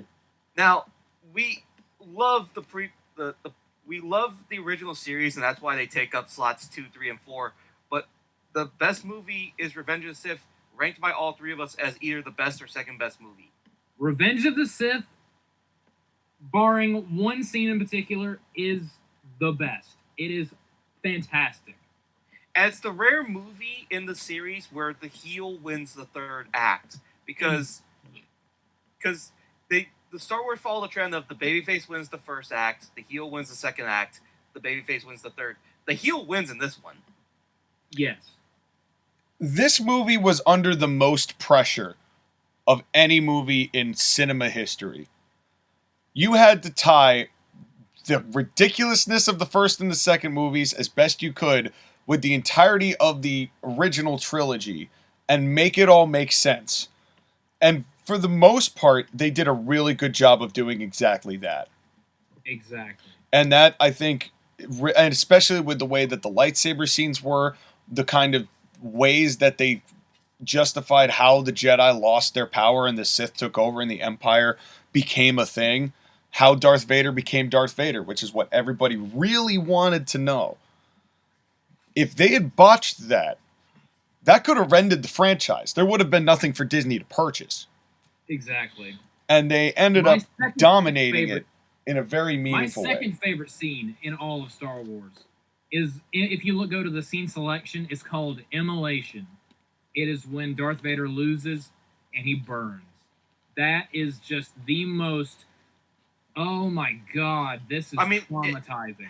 It helps that Hayden Christensen got much better as an actor in this movie than he was in the second movie. And Ewan McGregor at his best here as Obi-Wan. You can feel the sadness of the friendship deteriorating throughout the movie because you see what's happening to Anakin and what's going on. And Obi-Wan knew. He knew about what Anakin and Padme were doing. And he was there as his friend saying, we can work together to save her. And Anakin's like, no, you're trying to take her away from me. And that lightsaber duel on Mustafar, oh my God. Overrated. I will kill you. Overrated as fuck. It's terrible. No. I'm kidding. I would say that I liked Palpatine and Windu better, but there were so many fights in this movie, and This they were movie was paced. nonstop balls They were to the wall paced action. perfectly, though. It slowed down when it needed to slow down, but sped up right as it was starting to drag. And it got right back into where you needed it to be. There was a lot of, it was a wartime. A lot of it was very powerful to get the major lightsaber scenes, but you're also getting character development paying off in ways that you wouldn't normally. And also, all the credit in the world to John Williams. Oh yeah. That if without John Williams, this movie does not work. But this was an all-around one of the greatest scores. Also, it tied with Michael Giacchino's ever written. Oh yes, absolutely. This movie had the very difficult task of having to be perfect on every single front. Because even if one little thing was lacking, this is a movie where it would have been panned. Like, honestly, you were right about the pressure of this movie, and there's honestly not even a bad thing to talk about with this movie, at least I can think of. Yeah. No, I've got no complaints with it at all. I have the one scene with Anakin and Padme where they're talking about moving to Naboo and raising their babies there. You're so beautiful. It's because I'm so in love. Well, yeah. That scene is not very good, but very, very minute in the grand scheme. Yeah, but at least there was just one of them instead of 1,000 of them, like in Attack of the Clones. Well, but I mean, you had to have that kind of scene in there. Yes, as you did. cheesy as it was, you did, to kind of be like remind people. Yeah, Anakin is thinking about his wife and his kids, which eventually would be Luke and Leia, all things considered. Yep. We get to learn why they're there. We learned how Obi-Wan and Yoda became Force ghosts. Never explained how Darth Vader learned how to become a Force ghost, by the way. Also, just for what it's worth, it is kind of lame to be like, okay, I got burned and I've lost 3 limbs and I'm burnt to a crisp and I'm still going to get a breathalyzer and, I'll get this big ass suit and I'll be fine. Padme's like, I was slightly choked, which I liked in bed anyway. I'm going to just die. Because I'm sad. Luke and Leia were conceived to a force choke. I'm sad. I die. I'm sad. Dead. Well, I mean, the whole thing is that she's choked by the love of her life and not in a good way. Basically, she set the safe word and he kept going. And then she tells Obi-Wan the safe word, which is, there's good in him. And then dies. But, still, even with that little minor snafu, this was an all-around... This made the series as a whole become something bigger than any one movie. Exactly. This movie made it a saga. Yeah. And say what you want about the prequels, because, like you said, Josh, again, there was a lot of hate on the prequels. But this still tied things together in a way where you could accept the first 2 movies because of how the third one tied it all together. You could take the good from Phantom Menace and Attack of the Clones and be fine with it because Revenge of the Sith was so good at making you realize why things were the way they are, with the kind of psychological scarring that took place on all fronts to lead to where they were. Completely redeems and forgives all of the issues that I have with the Phantom Menace and Attack of the Clones. I completely forgive both of those movies for their shortcomings because this one, the finale of this trilogy, is so mind-bogglingly good. Skylar? And it's going to live on as one of the better Star Wars movies. And as long as Star Wars keeps making movies, who knows? They may get better. We'll keep adding to the bottom of the list. Adding to the bottom of the list. And it'll... Because, now Rey has to start the Jedi Order and shit. That's not going to be fun. With her yeller lightsaber. I'm not looking forward to more Star Wars movies. That's a good way to close this, kind of. Why don't we just all talk about, like, where do you think this franchise is headed? Now that we've got all this, we've ranked all these movies, where do you, not even just creatively speaking, but what do you think Disney's going to do with Star Wars going forward? They have They've been bunch doing a of- lot of TV series on Yeah. Disney Plus. The thing is that they're going to try and put more content on Disney Plus. Like there's supposed to be another one that's like a spin-off TV series about a character from Rogue One. You Cassian notice- Andor. You notice that they haven't done anything with any of the sequel characters. They've done stuff either with characters from the prequels, or they've done stuff with characters from the standalones or the original trilogy. So It I mean, wouldn't there was draw. Book of- I don't think wouldn't that draw, like- sequel characters would draw. No, Yeah. not compared to the Ahsoka series that's rumored, or the Book of Boba Fett which came out, or the Kenobi series that just came out and had season 6 episodes. I haven't seen it yet.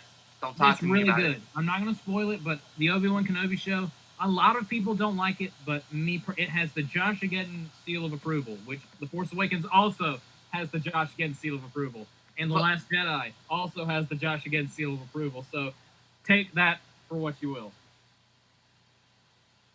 All right, good night. I hate you.